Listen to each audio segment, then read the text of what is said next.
Crazy. Crazy. Crazy. Absolutely crazy. Crazy. Insane. Insane. Completely and totally insane. Yeah. No. Durable, especially. Thick-skinned. You have to be thick-skinned. Can't worry about criticism. I think you've got to have a thick skin. Yeah. You have to not mind when somebody says they hate what you've just spent a month on. You have to be the ultimate multitasker. You have to be able to, you got to be able to focus despite lots of distractions. You gotta have a curiosity about everything, you know? You gotta wonder about stuff and try to figure out how to solve problems. I think it takes somebody that's dedicated. You have to sacrifice some of your personal life a little bit. To be good in this business, you kind of always got to be on. You got to be soaking up whatever. There is no clocking out. You don't mentally clock out from this job. You know, it's you're constantly kind of honing your craft or coming up with new ideas, and I think that's the kind of person you have to be.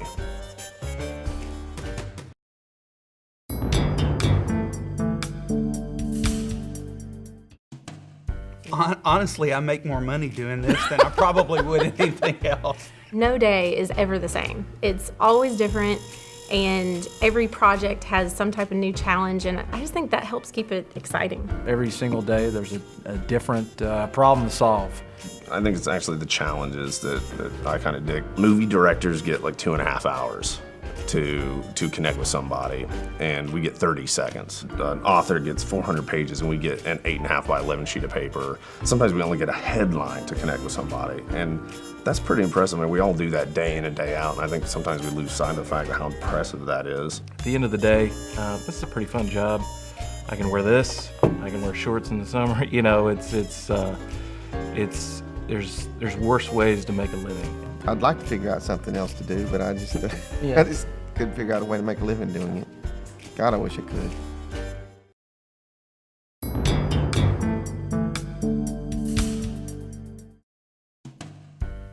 Jack Daniels. Jack Daniels. Damn, top's hard to get off. Beer. That's why we drink. I put on James Brown and I do the Detroit Hustle. Lewis Dance Party. Yeah, Lewis Dance Party. We turn it up really loud and then we dance. Yeah. A lot of Cabbage Patch, a lot of this. The A lot of that. I don't know if there's any specific one thing. I mean, I think, you know, when you're working at 11 o'clock at night, you better enjoy who you're working with. We've always made it a point to kind of surround ourselves with people that we love. I mean, let's like is great, but I mean, we love who we work with. Life's way too short to work with a bunch of assholes, I think, so.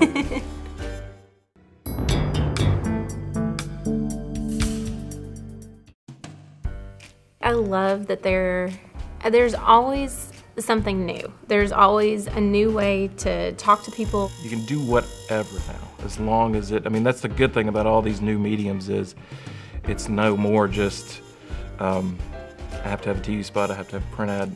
I can do whatever, you know, I can do an app, you know, or I can do that sounds cliche, or I could do a sticker that you stick on a windshield, you know, I mean, I can do whatever I want.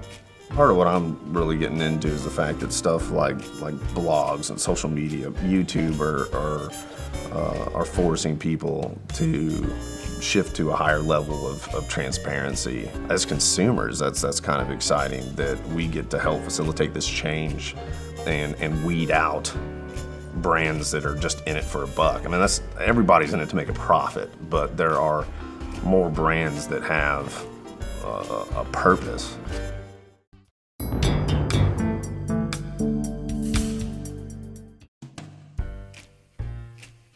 Well, you know, like, I'm not critical of how you dress. Well, not to your face.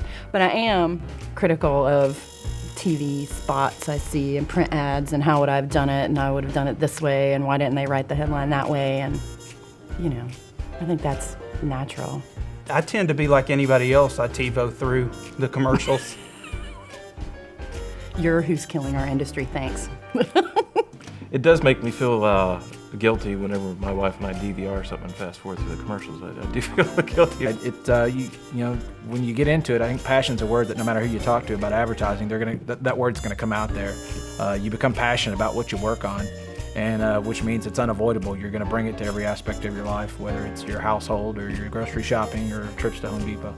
Now I have a friend, a graphic designer, and she'll go out and buy stuff based on the packaging. So I don't do that. I've caught myself doing that, and it usually doesn't work out too well. Yeah, it usually doesn't.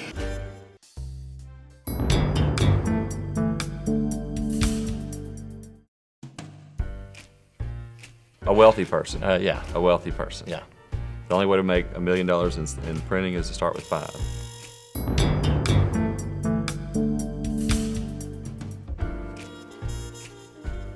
The Superman complex.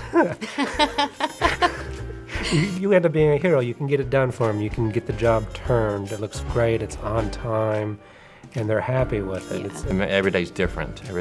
Something new is always going on. You never know what's coming tomorrow. Every single job is different, and you learn from every single job. That gratification at the end, I think, really makes up for all the crappy things we put up with during the rest of the week. So.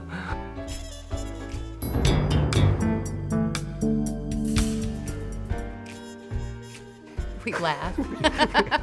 Print will never be dead. It's changing. It's changing drastically. I think it's evolving. I think print is evolving. The type of print is changing. I don't think print's dead. There's something about a printed piece that just connects with people. You know, people like having that in their hands, and I don't think you can replace that. I think people always want to have that something in their hand. You know, there's something comforting about that.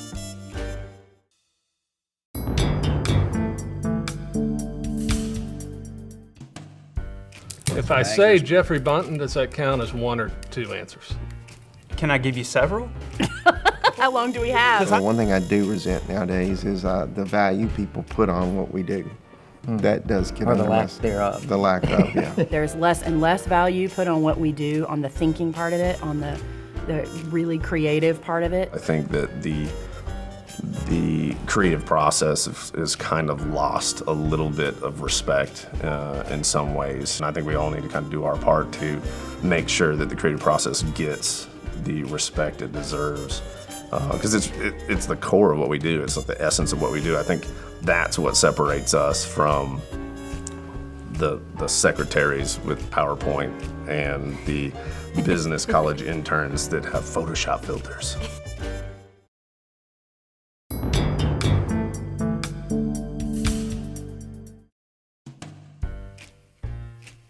It's made me choose my words better as far as not just say, well, this is crap, you know. I'm sure it probably has, but I think I've managed to keep my filter. I've kept my ability to lie right to somebody's face. My daughter was making this scrapbook recently from that family trip to the Grand Canyon. And she brought me that shit, and I'm like, take that fucking shit back. Absolutely. That's horrible. Yeah, I've seen her drawings. Don't bring me that shit. Yeah.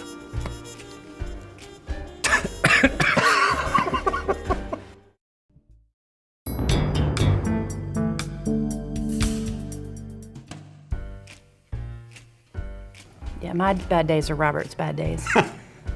Remember that time when Bohan won that daytime Emmy? Oh, that's rough times. My darkest day at advertising was when I had a national TV spot run, and the tagline that is supered on the screen, the very end, had a typo in it. We were working some 90-some-hour work week, and I remember this client that we were working like that for, then calling me up at like 4 o'clock and saying, hey, can you stop what you're doing? I need these files in like 10 minutes, you know? And because I need to get out of here in 15 minutes because I have a tennis match to get to at like 4:30. My advice to clients is that if you've got a tennis match to get to and your advertising agency is brutalizing themselves for you, lie to them. Say that you've got like a colonoscopy to get to or something like that.